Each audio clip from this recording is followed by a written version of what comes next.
the master's course that I did, the opportunities that exist in the group over here, the kind of research they do, and if anyone's interested, they are free to get in contact with Xavier Serra, me, or anyone else after you research their website in the group. I'll give you all the details, mail IDs and everything, but for the time being, you just begin. So before I begin, how many of you are interested in signal processing?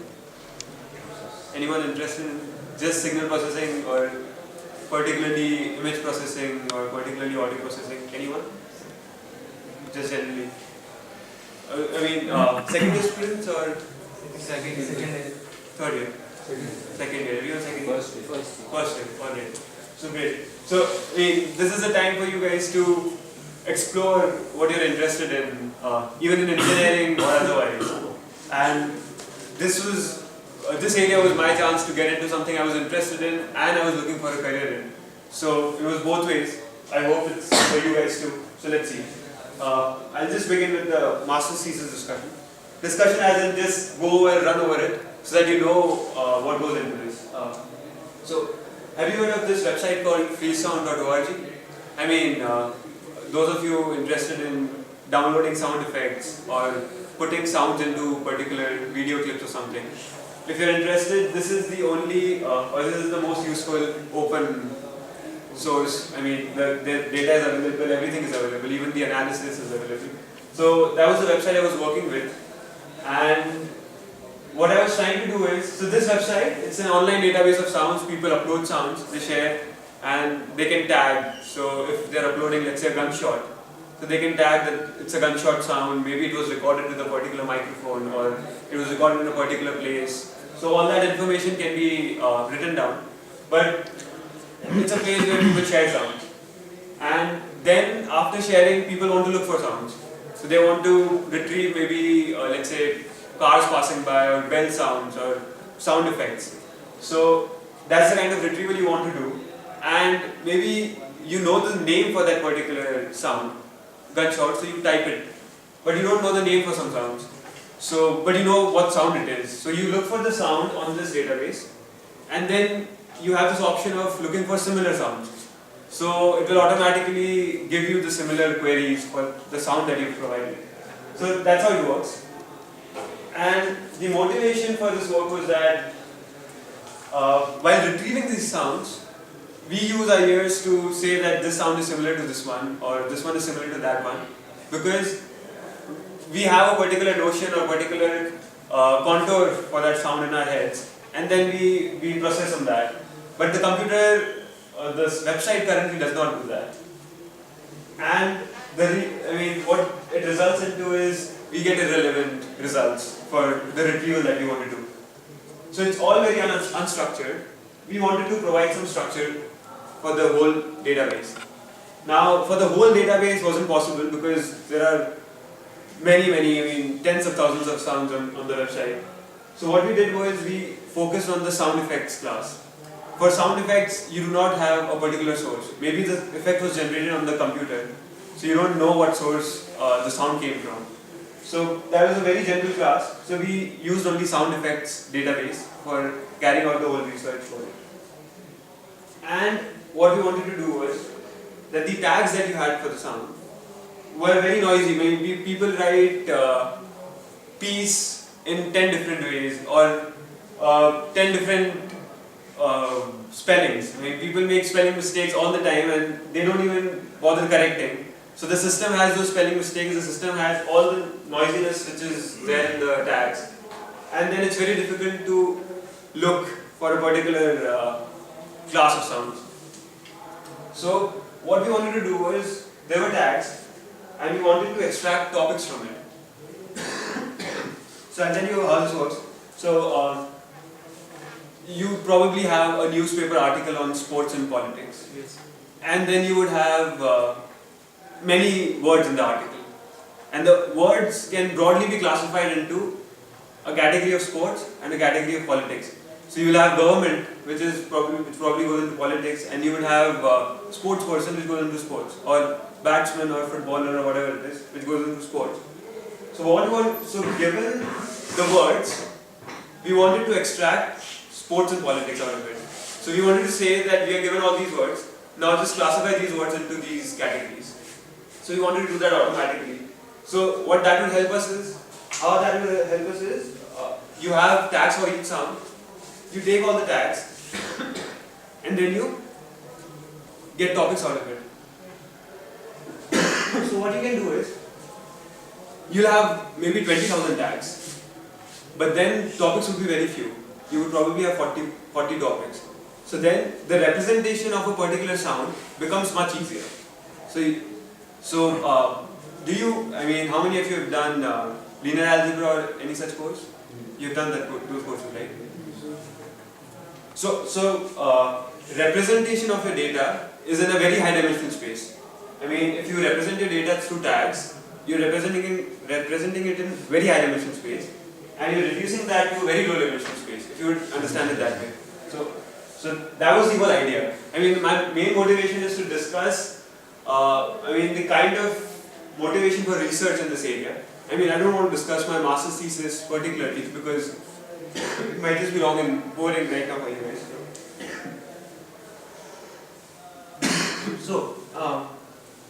So how we went about it was, we said that we want to categorize, we want to structure the data, and we can structure content, as in the sound itself, and we can structure the data that comes with the sound, so the tags and everything else. So that's how we went about doing it. And for metadata, I already said that we did the tags to topics thing. I'll show you the results straight off because it'll be very difficult to go through the theory right now. And I'll show you what we did over here, very shortly. So we said that when you listen to a sound, you're probably concentrating on the loudness, or you're concentrating on the pitch of the sound. Maybe the pitch goes up and then the pitch comes down, or the loudness goes up, loudness comes down, or the loudness increases, or the pitch decreases. So we have this thing based on the loudness, the pitch, the melodic variations. Sorry. So there was a very elaborate theory which was done very long back, by this one called Schaefer. He did that in 1966. That was all theory, and people took that seriously, and then they went about modeling it and everything else.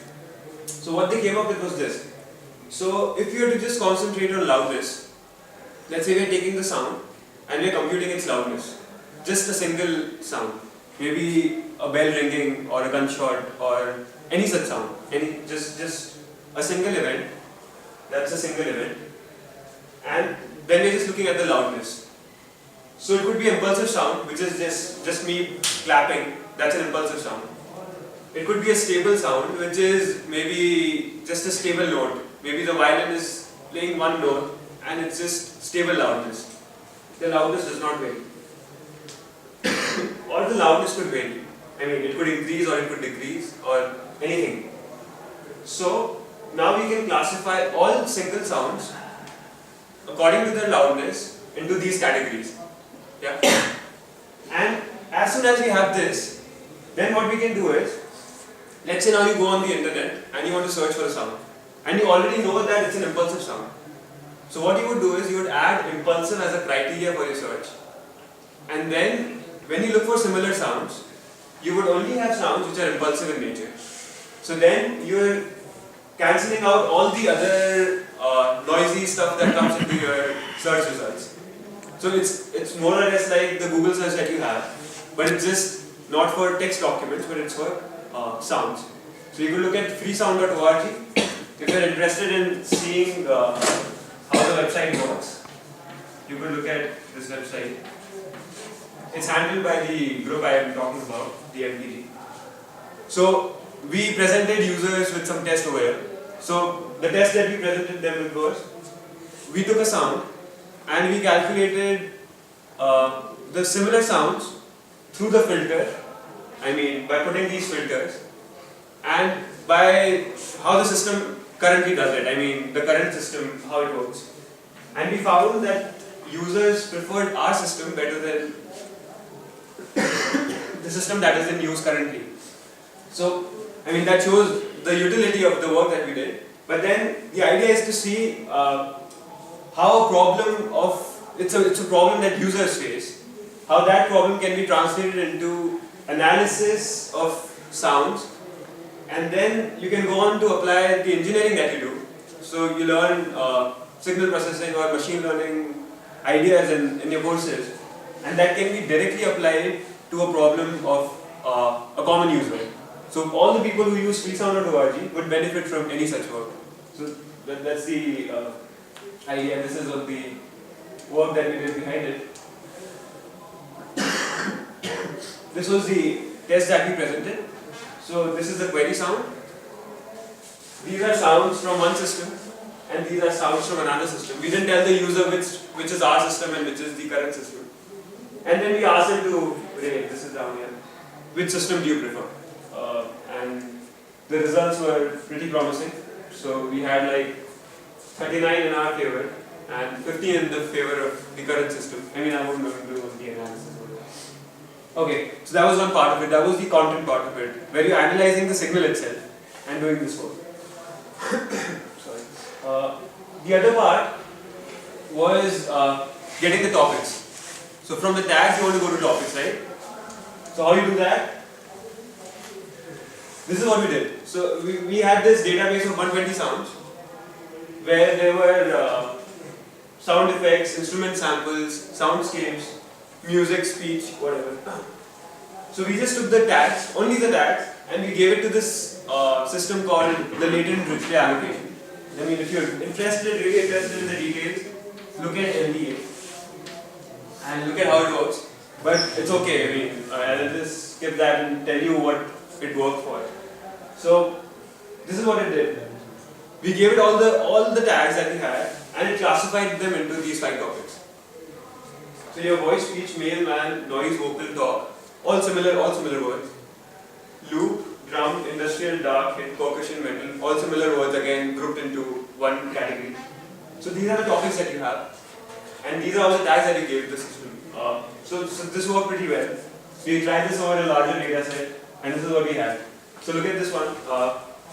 So you have voice, horror, this is kind of an outlier. Vocal, sound, experimental noise, human, whatever. Similarly for this one, drums. So drum and drums, people don't really see when they're putting an S and when they're not. So drums, percussion, so these things come together and then you just represent them using one topic instead of having 2 different words just because one word has S and one doesn't, they're the same words. So that's how that helped. And that was the whole thesis in short, okay.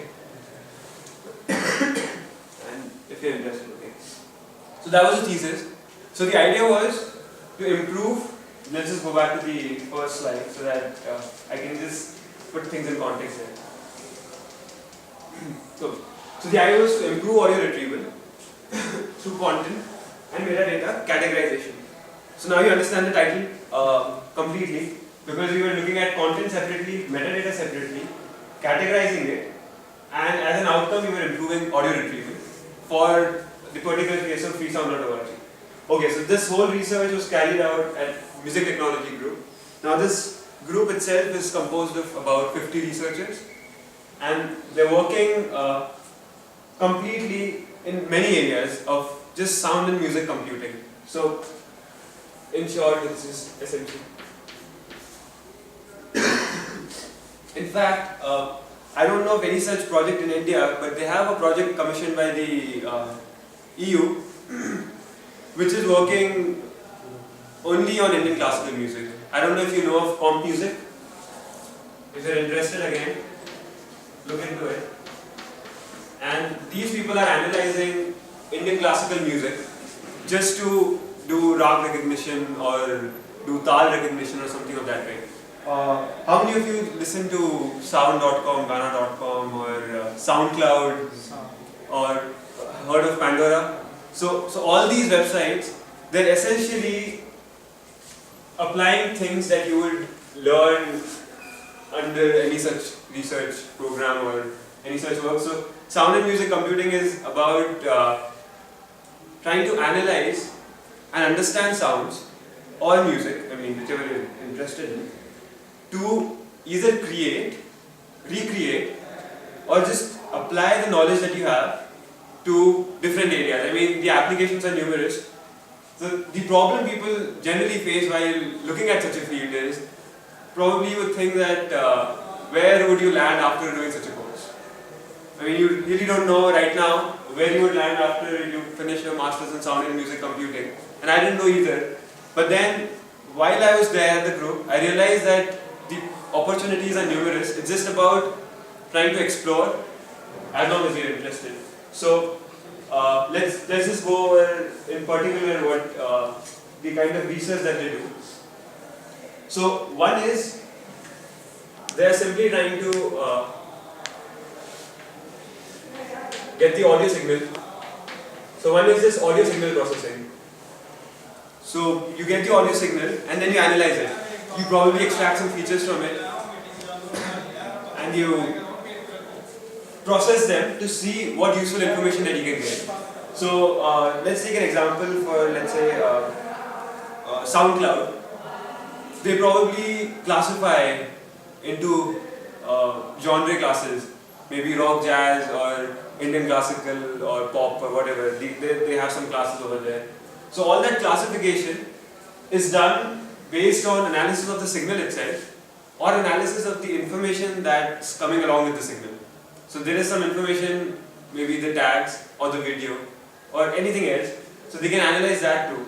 So there is another group which is working on music information research. So what information can you extract from the music so as to recommend? I mean, music recommendation is all over the place right now. You listen to a song and then you recommend similar songs. How do systems do that? I mean, systems have to either analyze the music itself or analyze the users. So probably they have a model for two of you, and if they think that a particular user is similar to another user, then the songs that one particular user likes, probably the other user will also like those songs. So they do that. So let's say user 1 likes 1, 2, 3 and user 2 likes 1 and 2. So now they think that probably the first user would like the third song. I mean, that's not the system. I'm just giving you an idea of the kind of work that goes into this area. I mean, you have all the companies, I mean, Google, Microsoft, everyone requires audio processing engineers for any work that they do. So, not any work because the Google search engine doesn't, but yeah, so for any work that they carry out in the area of multimedia processing. So yeah, let's just, so there is music information research. And then you also have research that uses machine learning. When you listen to music performances, let's say, they're expressive, right? I mean, not every, let's say for a particular song, if you ask two musicians, they'll do it in different ways. Because their interpretation of that music is different and they express it differently. Now, you want to understand how expression in music is done so that you can automatically do this yourself for any particular song. So, that's another kind of research that's done where machine learning is important. So, machine learning is also used, so music and machine learning is another group. And the final one is creating digital music instruments. I mean, all the Yamaha synthesizers that you have, or the digital music instruments. I don't know if you have heard of Reactable. I don't know if, which was an instrument which was invented at the group over here.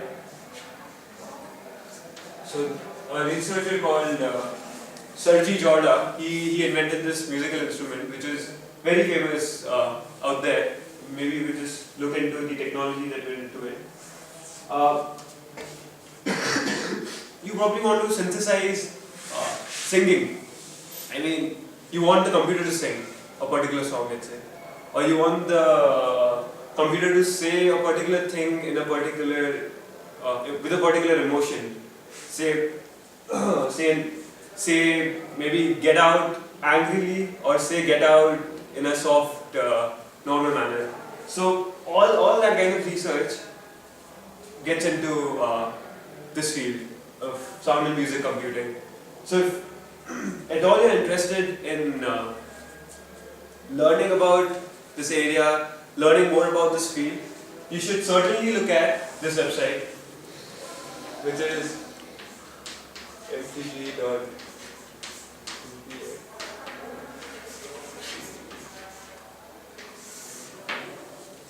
You certainly look at this website.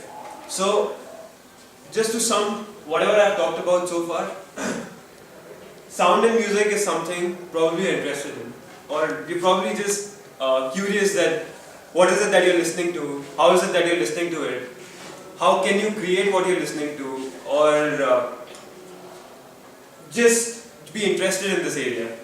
And one other part of it is the engineering bit. I mean, that's one bit, you're interested in analyzing, but what tools you require, all those tools come from engineering. All those tools come mostly from information technology. The things that you guys are studying, so signal processing and machine learning, I mean, those are the two core, or the two main building steps for analyzing any of it. So, if at all, do your machine learning and signal processing properly as an undergraduate. Do that properly. So, that comes, so from your interest in sound and music, you combine that with your engineering, and then you have this field where most people are very afraid of getting into. I mean, people, when I tell people that I'm doing a master's in sound and music computing, their idea is probably that I'm learning some DJ work, or I'm probably doing some course in music. But that's really not the case. It's really something that becomes very mainstream once you move up this ladder. I mean, right now you probably don't see that this is a part of all the software engineering or all the work that goes into making robots or making movies, making videos. So all of this is a part of that. So so anything interested in just music or sound music? 1, 2, I see. Okay, great. So if interested, definitely look at this website. These are the 4 core research areas of this whole group. We've more or less gone over this. I mean, information retrieval is now everywhere, and they're doing this for music and audio specifically. Then signal processing and machine learning figure in those parts, and one part of it is just making music instruments. So just making music instruments through different ways. I mean, you interact with music, you explore music in many different ways. So that's what they're trying to do. And I'll just sum up this talk. I mean, I hope, if you have any questions so far, anything to do with the group or something I did not talk about and you want to know or something. Anything. So, okay, great. So, that's the whole idea. And if you want to contact me for any help in this area, if at all, I'll just give you my ID.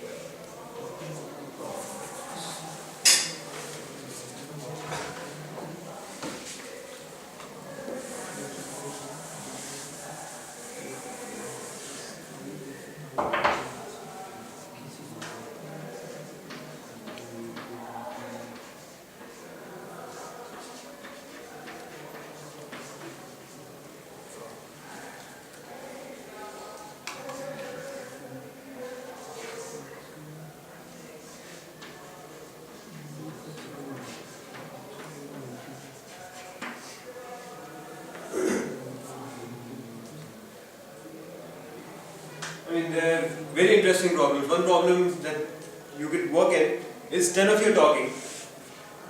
And I have a recording of 10 of you talking, just one recording with you.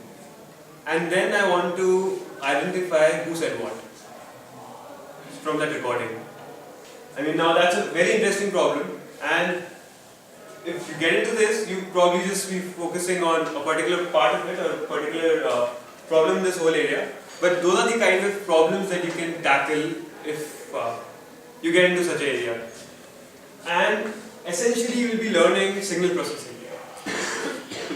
So, you're just talking about sound and music, but what it requires is probably everything in signal processing.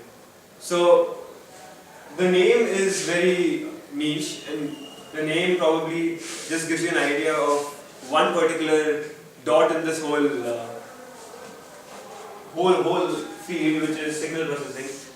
But then you require tools from all of it. I mean, you cannot really say that you would keep that out and just work on this part of it, because that does not happen. You need everything. So while you're doing your bachelor's and are interested in this area, one thing you could do is you could already start looking into the research that's done. It's not at all difficult, trust me. I tried doing this in second year itself. I got hold of some research on things I was interested in, and I started working on it. It took longer for me to know that such a group exists, but right now you have that group's name in front of you. You can just go to this website, search into their database, look for things that you're interested in, and then you automatically have ideas. You'll automatically know people who are already working in this area. You'll know things that you want to work at, things what you want to work into. You already have industrial websites like Spotify who are implementing these systems. So everything is right out there. I'm just trying to connect the dots for you so that you know that when you're at this stage, where to look at, where to look into. I mean, which part of the table to hit. So that's the idea that I had for this whole talk, and I think I'll just keep it that short. That if anyone's interested, you can contact me.